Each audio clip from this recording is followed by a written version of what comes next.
दोस्तों, आज मैं आपके साथ शेयर करने वाला हूं अब तक का सबसे बढ़िया रूमर या लीक जो मैंने एवेंजर्स डूम्सडे के प्लॉट के बारे में सुना है। सच कहूं तो अब तक जितनी भी बातें हमने सुनी हैं उनमें से अगर कुछ सच हो जाए तो मैं चाहता हूं कि यही वाला सच हो, क्योंकि ये कहानी बहुत समझ में आती है। ये एमसीयू की पुरानी कहानियों को कॉमिक्स के एलिमेंट्स से जोड़ती है और उन्हें एक ऐसे शानदार तरीके से पेश करती है कि मैं तो सच में उम्मीद कर रहा हूं एवेंजर्स डूम्सडे इसी तरह बने।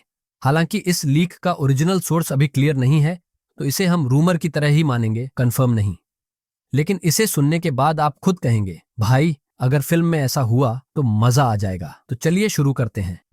ये कहानी 5 हिस्सों में बटी है और हर पार्ट अपने आप में बहुत सिनेमैटिक है। Part 1, war for New York. तो एवेंजर्स डूम्सडे में दो बड़ी लड़ाइयां होंगी। पहली न्यूयॉर्क सिटी में, जहां अर्थ 616 के सारे हीरो अर्थ 838 के हीरो से टकराएंगे। अब जिनको याद नहीं, अर्थ 838 वही यूनिवर्स है जो मल्टीवर्स ऑफ मैनेस में दिखा था, जहां इल्यूमिनेटी थे। और याद है वो एक खाली कुर्सी जिस पर कोई बैठा नहीं था, लेकिन सबका शक था कि वो टोनी स्टार्क या डॉक्टर ड्यूम की है। तो अब ऐसा लगता है कि वही यूनिवर्स अब हमारे अर्थ 616 पर हमला करने आ रहा है। और हाँ, शायद ये डॉक्टर स्ट्रेंज और वांडा की वजह से हुआ इनकर्जन भी हो सकता है।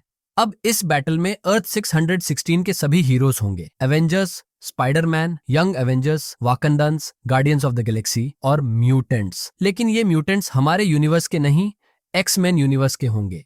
यानी भाई एक full end game level battle होने वाली है। दूसरी तरफ होंगे अर्थ 838 के हीरोज और विलेंस, जिन्हें डॉक्टर डूम की टीम द कबाल लीड करेगी। इस टीम में होंगे किंग थैनोस, द माएस्ट्रो और कुछ और बहुत ही पावरफुल कैरेक्टर्स। अब ये सुनकर मुझे लगता है कि वो खाली कुर्सी शायद सच में डॉक्टर डूम की ही थी, और जो उल्ट्रॉन बॉट्स हमने मल्टीवर्स ऑफ मैडनेस में देखे थे वो असल में डूम बॉट्स हो सकते हैं।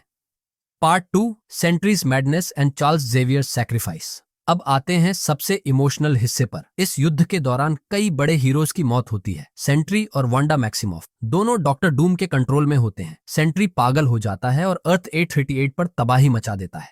तभी चार्ल्स एक्जेवियर अपनी जान देकर उसे डूम के कंट्रोल से आजाद करता है। इस दौरान वांडा, जो अभी भी मैनिपुलेटेड है, जीन ग्रे को मार देती है। लेकिन मरते वक्त जीन ग्रे अपनी आखिरी सांस में फीनिक्स फोर्स को साइक्लोप्स में ट्रांसफर कर देती है।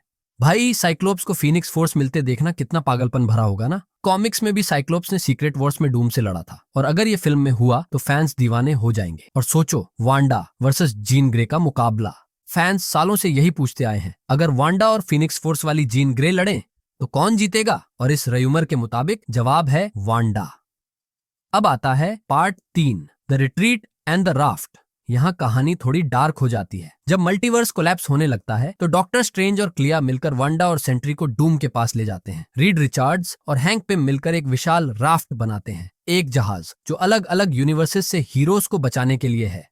इस राफ्ट में होते हैं Reed Richards, Shuri, Star Lord, Captain Marvel, Vision, Wong, Groot, Cyclops, Storm, Iceman, Spider-Man, Yelena, Bucky, Ghost और यूएस एजेंट।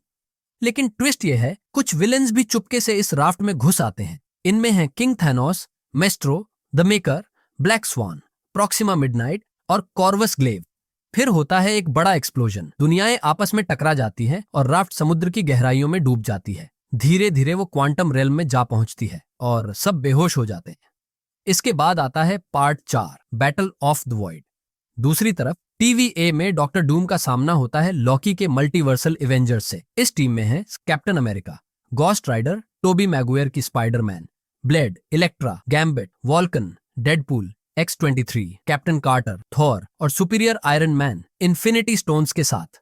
अब बैटल द वॉइड में होती है और यहाँ इन्फिनिटी स्टोन्स काम करते हैं। लड़ाई इतनी जबरदस्त होती है कि पूरा मल्टीवर्स हिल जाता है। आखिर में सिर्फ 3 हीरोज बचते हैं, थॉर, लोकी और स्टीव रॉजर यानी कैप्टन अमेरिका। तीनों पूरी ताकत से लड़ते हैं, लेकिन डूम सबको हरा देता है। वो लोकी, वांडा और सेंट्री की पावर्स छीन लेता है और यहीं से वो बन जाता है गॉड एम्परर डूम। भाई ये सीन तो देखने लायक होगा। थॉर और लोकी का साथ में डॉक्टर डूम से लड़ना, प्योर गूज़बम्प्स।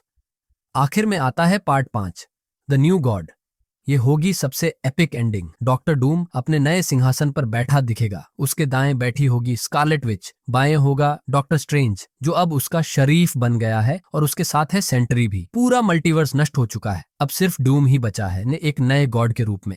अब आते हैं पोस्ट क्रेडिट सीन 1 पर। साल है 1600। हमें एक नई दुनिया दिखाई जाती है। लोग शांति से रह रहे हैं और दूर होराइजन पर एक हरे रंग की क्लोक में खड़ा है डॉक्टर डूम। वहीं पास में है सुई स्टॉर्म, फ्रैंकलिन रिचर्ड्स और एक छोटी ब्लॉन्ड लड़की, शायद वेलियारा रिचर्ड्स, डूम और सुई की बेटी। इसके बाद आता है पोस्ट क्रेडिट सीन 2। 8 साल बाद कुछ एक्सप्लोरर्स को समुद्र की गहराई में राफ्ट मिलती है। वो अब भी इंटैक्ट है। धीरे धीरे उसकी सिस्टम्स चालू होने लगती हैं, मतलब सर्वाइवर्स अब भी अंदर जिंदा है। और इसी सीन के साथ ये मूवी खत्म होती है। भाई, अगर ये कहानी सच निकली तो ये अब तक की सबसे बड़ी मार्वल फिल्म होगी। इसमें हर चीज है, इमोशन, सैक्रिफाइस, मल्टीवर्स मैडनेस और डॉक्टर डूम का गॉड लेवल राइज। मुझे तो ये अब तक का सबसे अच्छा लीक लगता है। और आप बताओ, अगर एवेंजर्स डूम्सडे सच में ऐसा हुआ तो क्या आप खुश होंगे? कमेंट्स में बताना मत भूलना। वीडियो को लाइक करना और चैनल को सब्सक्राइब करना न भूलें, ताकि आप मार्वल की कोई लेटेस्ट अपडेट मिस न करें। और हमेशा की तरह देखने के लिए बहुत बहुत धन्यवाद।